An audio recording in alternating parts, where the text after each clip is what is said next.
What if I told you that the biggest secret behind Steve Jobs' genius wasn't his relentless vision, but a lesson in humility he kept to himself? In 2010, shortly before his passing, Jobs sent an email to himself. And what's inside it changes everything we think we know about what it takes to achieve greatness. Stick around because we're about to reveal it. That email, sent from his iPad, wasn't about a new product or a business strategy. It was a reflection, a confession, almost. Jobs listed everything in his life he didn't create: the food he ate, the clothes he wore, the math he used, the music that moved him. He admitted his total dependence on the genius of other people, living and dead.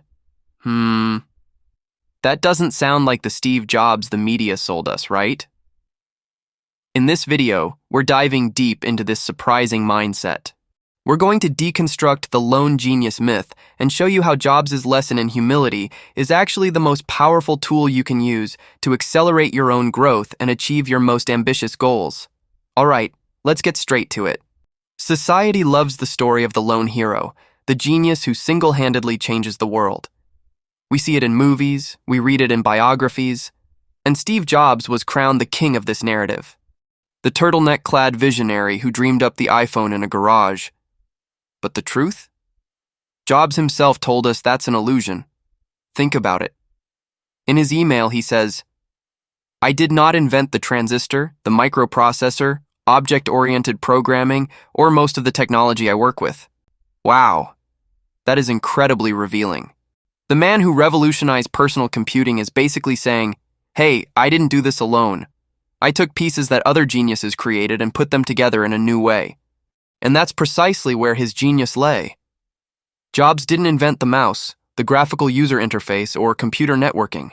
He saw these technologies, many of them at Xerox's famous research center, PARC, and had the vision for how they could be combined and refined to create something magical for the average consumer. He didn't need to invent the wheel. He needed to be the best in the world at deciding where the wheel should go. This is reflected in how he built Apple. He wasn't the best hardware engineer. That was Steve Wozniak, the Woz. Jobs knew this and relied on Wozniak's genius to create the Apple I and Apple II. Later, when he returned to Apple in the 90s, he didn't design the iMac by himself. He brought in Jony Ive and gave him the freedom and resources to revolutionize industrial design. Jobs was a conductor. He didn't play every instrument, but he knew exactly what sound he wanted the orchestra to produce. He understood that his power didn't come from knowing everything, but from recognizing and orchestrating the genius in others. That's the first and most important lesson. Stop trying to be the lone hero. True power lies in standing on the work, knowledge, and discoveries of those who came before you.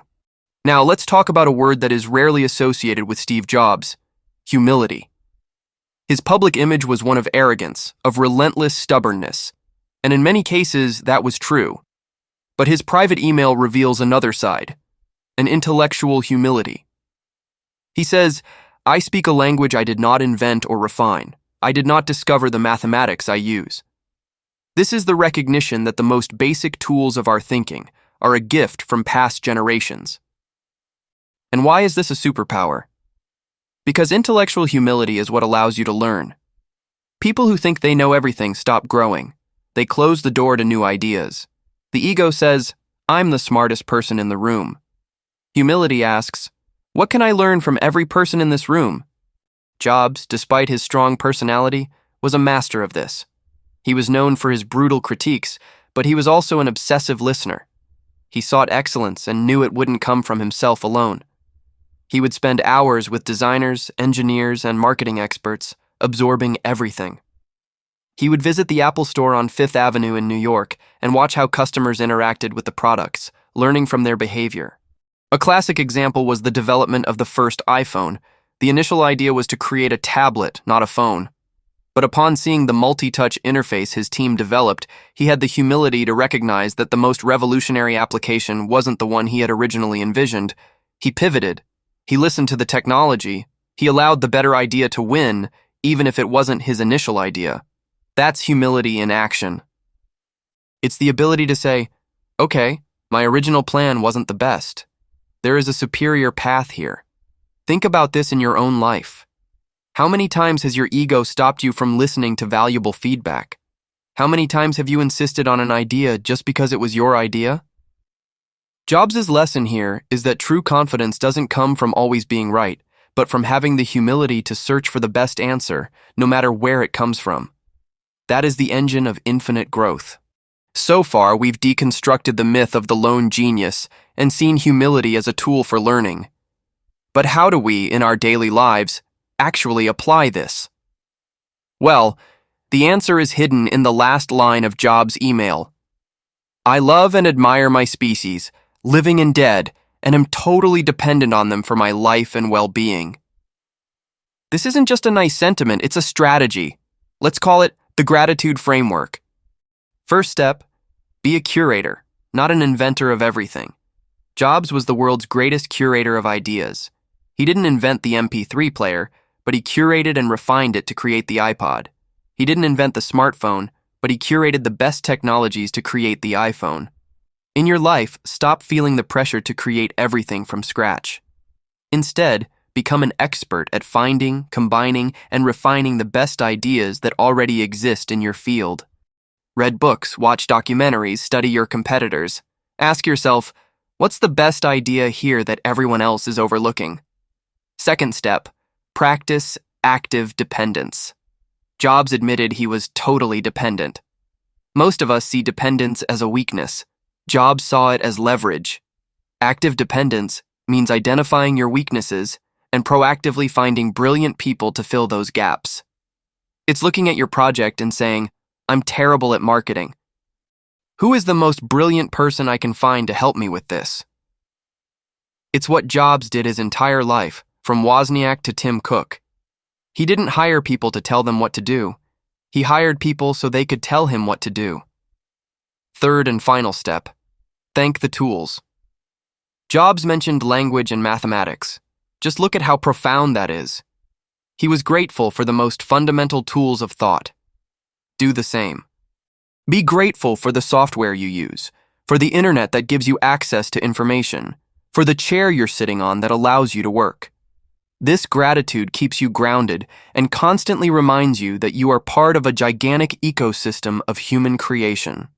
It eliminates the ego and opens up space for creativity because you stop seeing yourself as the center of the universe and start seeing yourself as a connector of ideas, a conductor, just like Steve Jobs. So, let's recap. The secret lesson from Steve Jobs, hidden in a simple email, is this. First, drop the illusion that you are self-made. Your real power comes from standing on the work of others. Second, use intellectual humility as a superpower to never stop learning and growing. And third, apply this actively. Be a curator of ideas, practice active dependence to fill your weaknesses, and be grateful for the tools that surround you. This mindset didn't make him smaller, it made him the conductor of the world's greatest innovation orchestra. It's great to see in the comments of previous videos that you're enjoying our content. Please keep supporting us. And with that in mind, did this video make you think of someone? Someone who is struggling, trying to do it all on their own? Maybe the greatest act of standing on the shoulders of giants you can do today is to share this video with them. And to continue this conversation, I want you to do something in the comments. Instead of just saying, great video, name one person, living or dead, whose work has impacted your life. It could be a scientist, an artist, an author, or even the teacher who taught you something fundamental. Let's turn this comment section into a tribute to the giants on whose shoulders we all stand.